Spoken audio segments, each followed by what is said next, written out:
قل يا أهل الكتاب تعالوا إلى كلمة سواء بيننا وبينكم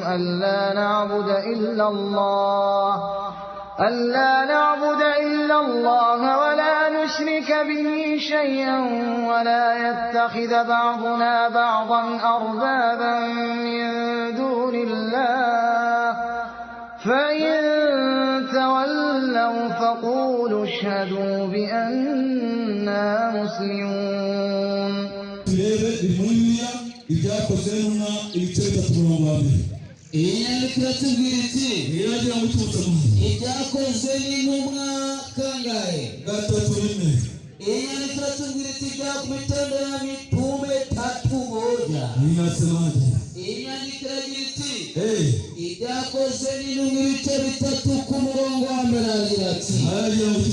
nuko Petero na Yohana barazamuka bajya mu rusengero mu gihe cyo gusenga cyo ryari aricyo saa cyenda saa cyenda umusiramu nagira ate arasenga. niyo mpamvu wowe tumaze kugira gute tumaze gusenga kubera n'igishwa wa Yesu warasengaga mwabonye dusa n'imitwe hasi nawe utabikoraga. Matayo 17:6 haragira ngo iki? Matayo ibice 12 ku murongo wa 6 haragira ngo iki? inyandiko iratubwira iti haragira ngo tuzumaje abigishwa be babyumvise bikubita hasi bubamye baratinya cyane. Wowe wasiramu bashyize umukasi bagira Imana imbere y'umuremyi wakubeshejeho ubwo umwuka uhumeka ukesha byose ufite yaba amafunguro yaba ubuzima yaba umutekano byose niyo tubikesha Imana kuko niyo idushoboza byose. Ibyo dukora byose niyo idushoboza.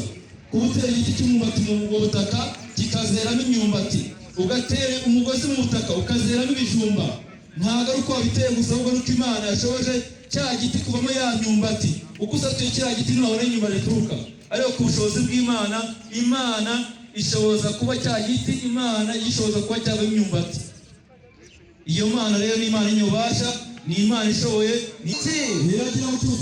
Mariko ibice 14 ku murongo wa 30 byanditswe biragira biti bagera ahitwa Getsimani maze abwira abigishwa bati nimube mwicano mbanze nsenge. atangira kumirwa no guhagarika umutima cyane. Bigiye hafi iki giterane cyane twese yaba umusiramu n'utari umusiramu yaba udafite idini yego arababwira ati umutima wanjye ufite agahinda kenshi kenda kunyica. umutima wanjye rwose njye Yesu agahinda kenshi kenda kunyica. mugume hano mube maso rwose n'igishwa banjye. iyi nyandiko irakomeza itubwira iti irakomeza mu mutima wanjye Yesu yigira imbere y'abato. Yesu yigira imbere y'abato kuko twabonye yaradusenga abantu bayibonye kuba dusengeshaga yigira imbere y'abatoya. yubama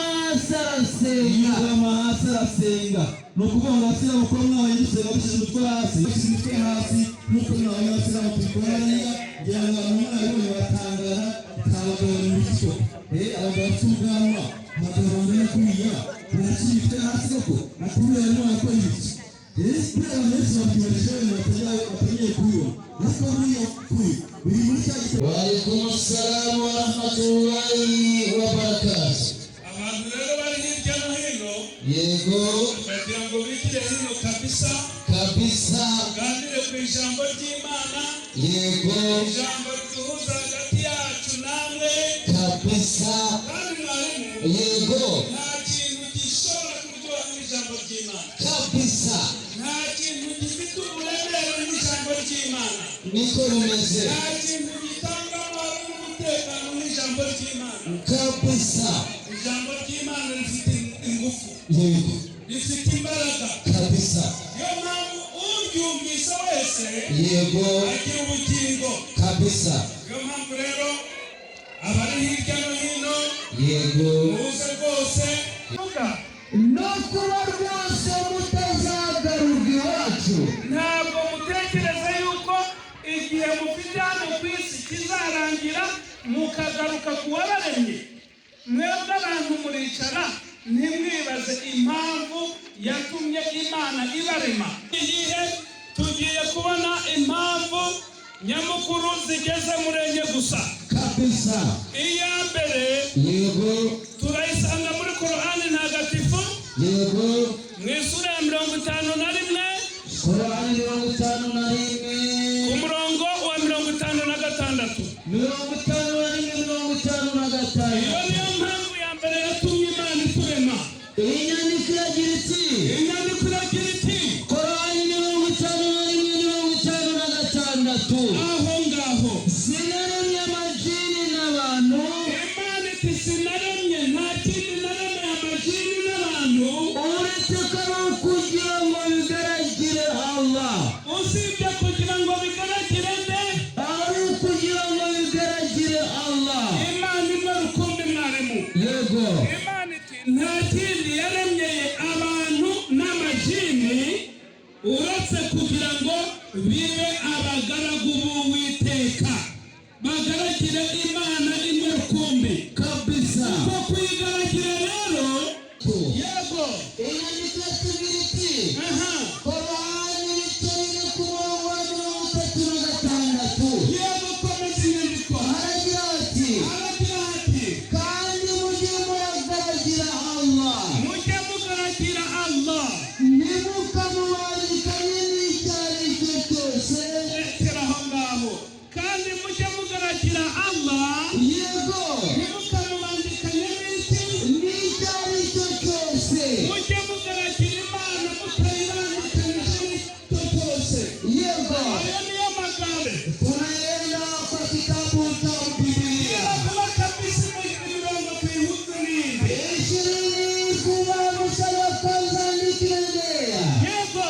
Imani huwa magambo yose. Imana ivuga amagambo yose iti N'Uwiteka Imana yagukuye mu gihugu cya Egiputa, yego, mu nzu y'uburetwa. yego. Ntukagire izindi mana mu maso yanjye. Ntukagire iki? Ntukagire izindi mana mu maso yanjye. Urumva rero mwarimu, Yego. ni Imana iturema. Yego. ntagire ikigusubiza inyuma. Yego. Imana yawe yakuremye, Imana yawe. Imana irakuzi, Yego. Imana irakubona, kabisa. kandi Imana ni ikugenga. Yego. ntugire ubwoba Bayo wibera no mu guhamya Islam. ko Imana ari imwe, kuko ikigeragezo abantu barimo, ikigeragezo cya mbere ni ukuyoberwa Imana igomba gusenga n'iyihe. Bityo muri aka kanya twamaze kugusobanurira Imana y'ukuri ikwiye gusengwa. Tambuka uze wibera mu Islam, uzuhamye ko nta yindi Mana ikwiriye gusengwa no guhabwa icyubahiro keretse Imana imwe rukumbi.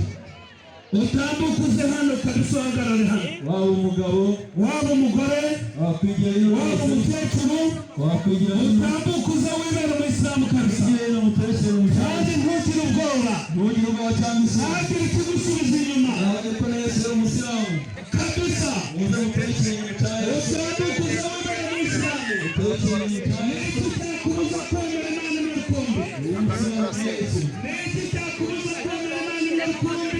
Ni Ijambo ry'Uwiteka ryageze ku mutima wawe. ariko abantu bose muterekere inyuma cya Yesu. Sobanukirwa ko nta yindi Mana gusenga no kwiyambaza Yego.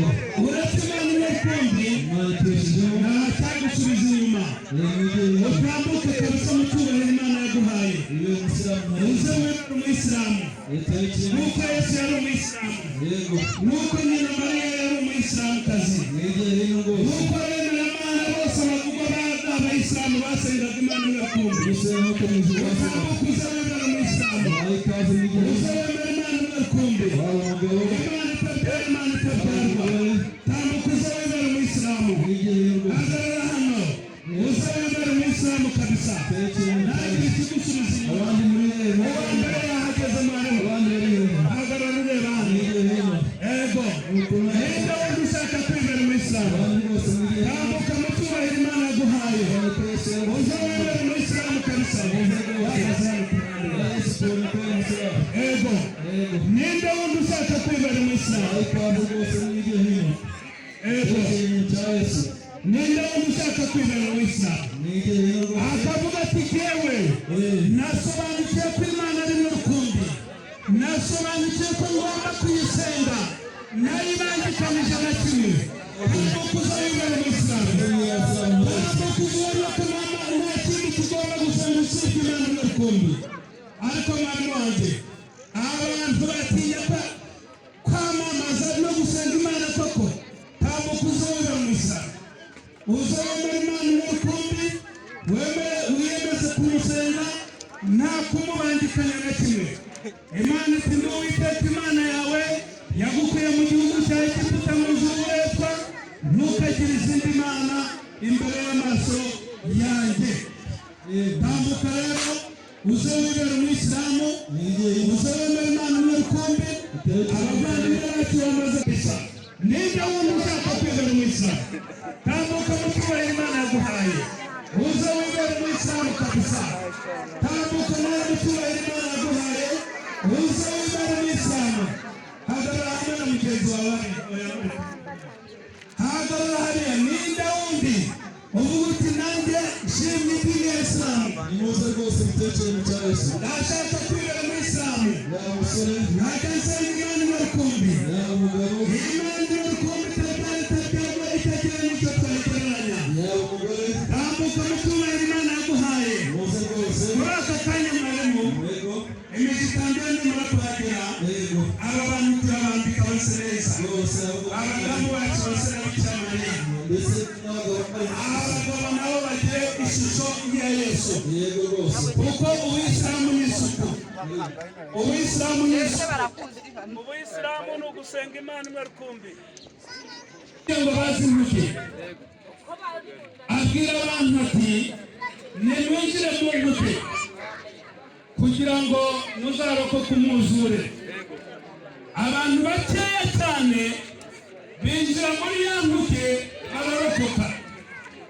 Inkuge y'uno munsi rero duhamagarira abantu ni idini ya Isilamu, kwemera Imana imwe rukumbi, mukava mu madini atandukanye, amadini atemera kimwe, mukemera Imana imwe rukumbi, Imana itabyara, Imana itagira abana, Imana itabyarwa.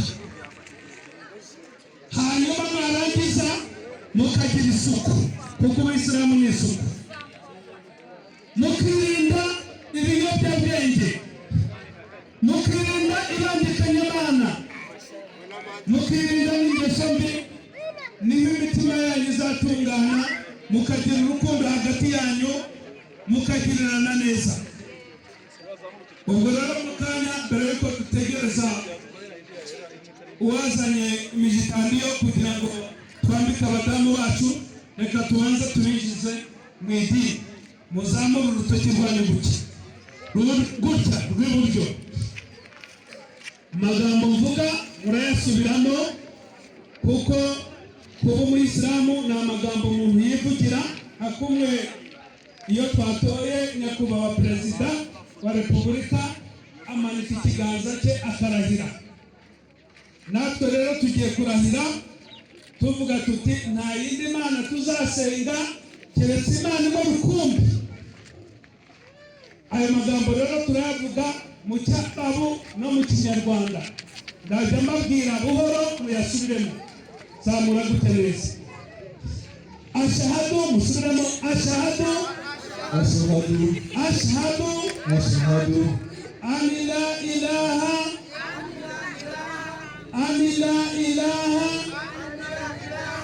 illa Allah